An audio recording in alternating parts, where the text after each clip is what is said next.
Hello மக்களே, welcome to Rudra Prarthana audio novels. இன்னைக்கு நம்ம கேட்க போறது உயிர் கேட்கும் அமுதம் நீயடா கதையின் அடுத்த அத்தியாயம். இதுவரை யாரெல்லாம் சேனல்ல சப்ஸ்கிரைப் பண்ணாம கதை கேட்டுட்டு இருக்கீங்களோ அவங்கெல்லாம் உடனே சப்ஸ்கிரைப் பண்ணிடுங்க. கதை உங்களுக்கு பிடிச்சிருந்தா லைக் பண்ணி கமெண்ட் பண்ணிட்டு மறக்காம உங்க ஃப்ரெண்ட்ஸ் அண்ட் ஃபேமிலிக்கு ஷேர் பண்ணிடுங்க. வாங்க இப்போ கதைக்குள்ள போகலாம். அமுதம் 5. நயனியின் நடத்தை சரியில்லை என்று காரணம் காட்டி விவாகரத்து பெறுவேன் என்ற மகன் பேச்சில் முற்றிலுமாக ஆடி போய்விட்டார் சக்கரவர்த்தி. கல்யாணம் ஒன்றும் விளையாட்டு கிடையாது அபை, நீ நெருப்போட விளையாட பார்க்குற. நயனி உன்னோட மனைவி, அதை மறந்துட்டு பேசாத என்று எச்சரித்தார். காதலும் விளையாட்டு கிடையாது டேட், நீங்க என்னோட உணர்வுக்கு மதிப்பு கொடுக்கல. இனி யாரை பத்தியும் கவலைப்பட வேண்டிய அவசியம் எனக்கு இல்லை. உங்களுக்கு வேணும்னா நான் கட்டினது தாலியா தெரியலாம், ஆனா என்னை பொறுத்தவரை அது நான் அவளுக்கு மாட்டின சுருக்கு கயிறு. அபை, நீங்க கேட்ட மாதிரி உங்க கௌரவத்தை காப்பாத்த மருமகளை கொண்டு வந்துட்டேன். இனி நீங்களாச்சு அவளாச்சு, ஆனா என்னைக்கும் அவ எனக்கு பொண்டாட்டியா மாற முடியாது. உங்க கனவுல கூட அது நடக்காது. எனக்கு என்னைக்குமே பொண்டாட்டினா அது என் சஞ்சு மட்டும்தான். அபை, சஞ்சு உன்னை விரும்பினது உண்மையா இருந்தா இந்நேரம் வந்திருக்கணும். இல்லையே, அவளை இல்லாம ஆக்கினதே நீங்க தானே. அபை, கொஞ்சம் பொறுமையா கேளு, நான் இந்த விஷயத்துல எதுவுமே செய்யல என்றார் சக்கரவர்த்தி. இன்னமும் அதை நம்புறதுக்கு நான் முட்டாள் இல்லை டேட். உங்களோட ஜாதி வரிக்கு நானும் சஞ்சனாவும் பலியாகலாமே தவிர்த்து எங்க காதலை பலி கொடுக்க மாட்டேன். அப்போ நயனிக்கு கட்டின தாலிக்கு என்ன அர்த்தம்? அதுதான் ஏற்கனவே சொல்லிட்டேனே.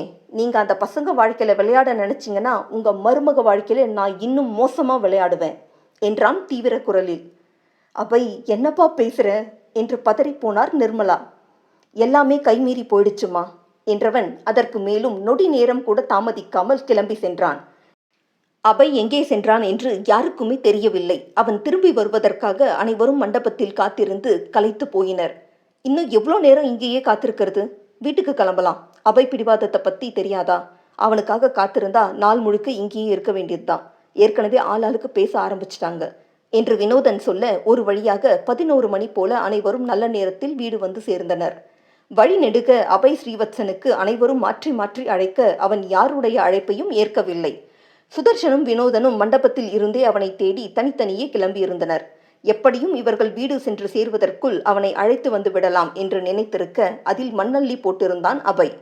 மணமக்கள் இருவரும் ஒன்றாகத்தான் வீட்டினுள் வர வேண்டும். ஆனால் அபையை இன்னும் கண்டுபிடிக்க முடியவில்லை. நிர்மலா முதற்கொண்டு சேதுராமன் வரை யாருடைய அழைப்பையும் அவன் ஏற்பதாக இல்லை. இறுதியில் நயனி தானே அவனுக்கு அழைக்கவும் அழைப்பை ஏற்றான். ப்ளீஸ் அபை, எங்க இருக்கீங்க? தயவு செஞ்சு வீட்டுக்கு வாங்க என்றாள். எதுக்கு? நம்ம 2 பேரும் சேர்ந்து தான் வீட்டுக்குள்ளே போகணும். இன்னும் மற்ற சம்பிரதாயம் எல்லாம் இருக்கு. சொந்தக்காரங்க எல்லாரும் சுற்றி இருக்காங்க. இந்த மாதிரி நடந்துக்காதீங்க. நீங்கள் என்ன அவமானப்படுத்துறதா நினச்சி உங்களை நீங்களே தரம் தாழ்த்திக்கிறீங்க என்றதும் தான் தாமதம். வாயம் மூடுடி, இன்னொரு வார்த்தை பேசுன அவ்வளோதான். அதுதான் நீ நினச்சதை சாதிச்சிட்டியே. எனக்கு யாரை பற்றியும் கவலை இல்லை. இனி வாழ்க்கை முழுக்க உனக்கு தனிமை மட்டும்தான். அப்போவே சொன்னேன், இந்த கல்யாணத்தை பண்ணிக்கிட்டா நீ நரகத்தை மட்டும்தான் பார்ப்பேன்னு. அதனால தனியாவே உள்ள போ என்றான் தீர்மானமான குரலில். இங்க எல்லாரும் என் காது படவே ஒரு மாதிரி பேசுறாங்க. உங்களுக்கு என் மேல இருக்கிற கோபத்தை நான் காட்ட வேண்டான்னு சொல்லல. ஆனா இப்படி எல்லாரும் பார்க்க எனக்கு கஷ்டமா இருக்கு. ப்ளீஸ் அபை, படிச்சவர் மாதிரி நடந்துக்கோங்க. உங்க தகுதிக்கும் பதவிக்கும் நீங்க செய்யறது தப்புன்னு உங்களுக்கே தெரியலையா? அப்போ உண்மையை சொல்லுடி. என் சஞ்சுவுக்கு என்ன ஆச்சு? அவளை என்ன பண்ணின? எனக்கு தெரியாது அபை. பொய் சொல்லாத. கடைசியா உன்னை பார்க்கணும்னு சொன்னவளை உன்னோட ஹாஸ்டல்ல கொண்டு வந்து விட்டவன்னா. அதுக்கப்புறம் அவளை பார்க்கவே முடியல. அவளோட ஃபோன் ஸ்விட்ச் ஆஃப். எந்த சோஷியல் மீடியாலையும் அதுக்கப்புறம் அவளை பார்க்க முடியல. சுத்தமா அவளை ரீச் பண்ண முடியல.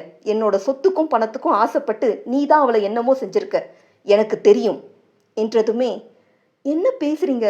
உங்களை மாதிரி தான் நானும். சஞ்சுவா அன்னைக்கு தான் கடைசியா மீட் பண்ணேன். அதுக்கப்புறம் அவளை பார்க்கவே இல்லை. நிஜமாவே எனக்கு எதுவும் தெரியாது, நம்புங்க என்று சொல்ல அபை அழைப்பை துண்டித்தான். மாப்பிள்ளை என்னம்மா சொன்னாரு என்ற தனலட்சுமியிடம், ஒரு முக்கியமான எமர்ஜென்சிமா, அதனால தான் ஹாஸ்பிட்டல் போயிருக்காரு. வர நேரம் ஆகுமா, அவருக்காக காத்திருக்க வேண்டான்னு சொல்லிட்டாரு என்றால் குரல் கரகரக்க. வர்ஷி, ப்ளீஸ்மா எதுவும் பேசாதீங்க என்ற மகளின் உணர்வை புரிந்தவராக தனலட்சுமி அமைதி காக்க, நீ ஒன்றும் கவலைப்படாத நயனி, இப்போ உள்ள போமா, நான் அவனை எப்படியாவது தேடி கண்டுபிடிச்சு கொண்டு வரேன் என்றார் சக்கரவர்த்தி. ப்ளீஸ் மாமா, இதுக்கு மேலே அவரை எந்த விஷயத்திலையும் ஃபோர்ஸ் பண்ணாதீங்க. நீங்கள் பேசுகிற ஒவ்வொரு வார்த்தைக்குமான விலையை நான் கொடுத்துட்ருக்கேன் என்றவளுக்கு கண்களில் நீர் கோர்த்து விட்டது.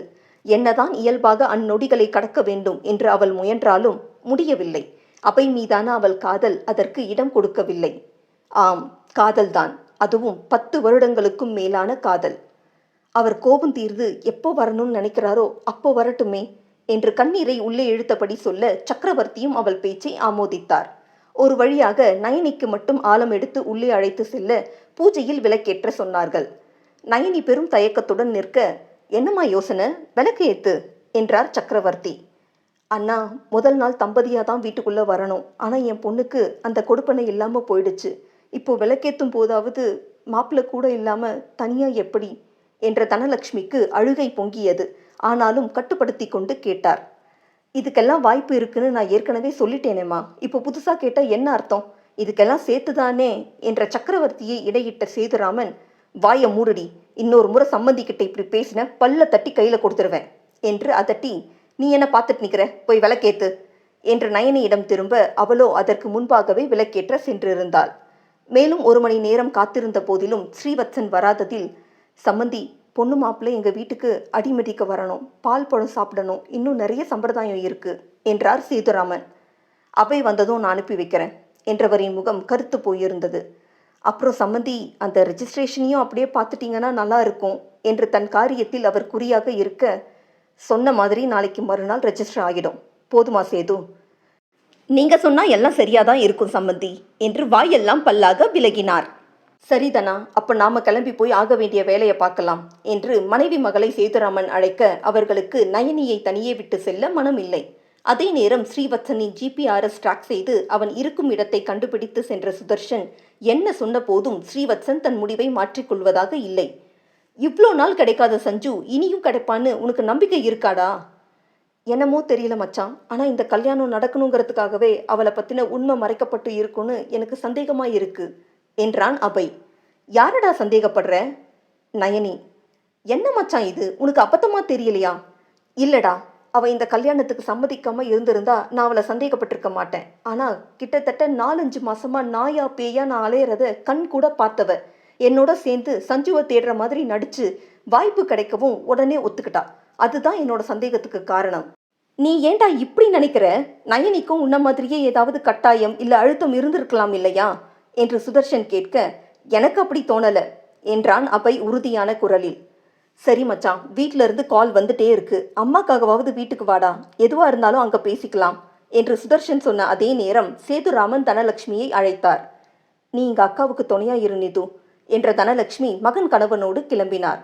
நிர்மலா அதிகமாக நயனியோடு பேசிக்கொள்ளவில்லை என்றாலும் மருமகளை முற்றிலுமாக ஒதுக்கிவிடவில்லை. மூத்த மருமகளான ராகவியிடம் அவளை ஒப்படைத்து பார்த்து கொள்ள சொன்னவர் மதிய உணவை பார்வையிட சென்று விட்டார். வீடு பிடிச்சிருக்கா நயனி என்று ராகவி நயனியிடம் நேசக்கரம் நீட்டினாள். பிடிச்சிருக்கு என்றவளின் மனதில் அபையின் நிலைப்பாடு பெரும் அச்சத்தை தோற்றுவித்தது. தவறு செய்து விட்டோமோ? சஞ்சனாவின் வார்த்தைக்கு கொடுத்த மதிப்பையும் மரியாதையையும் கணவனின் உணர்விற்கும் கொடுத்திருக்க வேண்டுமோ என்ற எண்ணம் மேலெழுந்து அவளை வதைத்தது. புது இடம், புது மனிதர்கள் என்று முதல் நாளே அந்நிய தன்மையை தோற்றுவித்தாலும் முயன்று தன்னை அந்த சூழலுக்கு பொருத்த முயன்றாள் நயனிகா வர்ஷி. மதிய உணவை முடித்தவள் மீண்டும் மீண்டும் அபைக்கு அழைக்க மறுபுறம் எந்த எதிரொலியும் இல்லை. ஏதாவது ஹெல்ப் பண்ணட்டுமா அத்தை என்று நிர்மலாவிடம் கேட்க, இல்லை என்ற தலையசைப்பு மட்டுமே. என்னதான் நயனி அவர்கள் வீட்டு மருமகள் என்பது மாறப்போவது கிடையாது என்றாலும் மகன் படும் வேதனைக்கு இவளும் ஒரு காரணம்தானே என்ற கோபம் அவரிடம் இருப்பதில் ஆச்சரியம் ஒன்றுமில்லை. மாலை மங்கி இரவு கவிழ்ந்த போதும் அபய் வராததில் நயனிக்கு குற்ற உணர்வு மேலோங்கியது. இரவு 10 மணி போல அபய் ஸ்ரீவத்சன் வீடு வந்து சேர நிர்மலாவிடம் நிம்மதி மூச்சு. சொந்தக்காரங்க எல்லாரும் கேட்குற கேள்விக்கு பதில் சொல்ல முடியல. எந்த பிரச்சனையும் நம்ம குடும்பத்தோடு இருக்கட்டும் கண்ணா, வெளியாட்களுக்கு தெரிய வேண்டாம், அது நமக்கு தான் வினையா முடியும் என்று மகனிடம் சொல்ல அவனிடம் எந்த அசைவும் இல்லை. சாப்பிடவாப்பா? பசி இல்லம்மா. நானும் இன்னும் சாப்பிடல, எனக்காகவாது ஒரு வாய் சாப்பிடு என்றவரை மறுக்க முடியாமல் அமர்ந்தான். ஒரு வழியாக உணவை முடித்து கொண்டு ஸ்ரீவத்சன் தன் அறையை திறக்க மலர்களின் நறுமணம் அவனை வரவேற்றது. உள்ளே உரிமையாக அமர்ந்திருந்த நயனிகா வர்ஷியை கண்டவனின் உள்ளம் தணலாய் தகித்தது.